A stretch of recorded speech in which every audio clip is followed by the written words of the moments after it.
The 13th Amendment to the Constitution devolved power to the provincial councils through certain powers it vested solely with the provincial councils. The objective of the 13th Amendment was to increase the service that is being rendered to the citizens of the country. Therefore, the provincial councils should pay foremost attention to effectively carrying out those powers that have been vested with them by the amendment.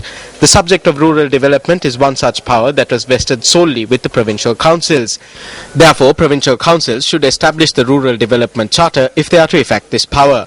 Therefore, the provincial councils should establish the Rural Development Charter if they are to exercise this power.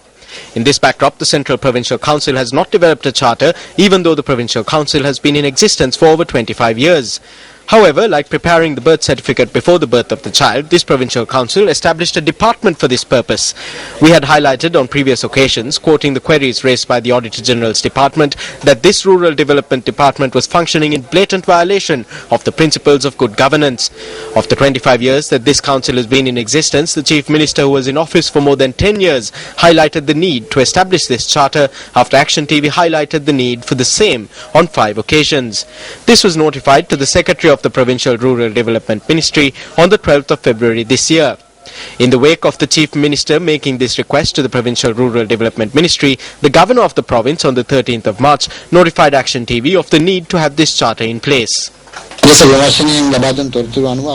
Having taken into consideration the revelations made by Action TV, we are taking steps to submit a bill to the Council with the intention of passing it before May this year. It is true that there are a number of issues at the Rural Development Department.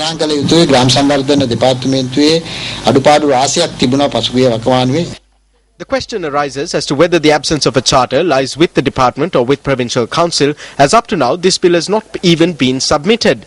The first June session of the Council was held today and this bill was not submitted even today, as is evident from the order paper. In the circumstances, one must be aware that the 13th Amendment to the Constitution also has a remedy for situations such as this, where the Provincial Council does not take steps to pass the necessary legislation to effect those powers that are vested with it in this very same amendment. This remedy is none other than Parliament vesting this power with the President.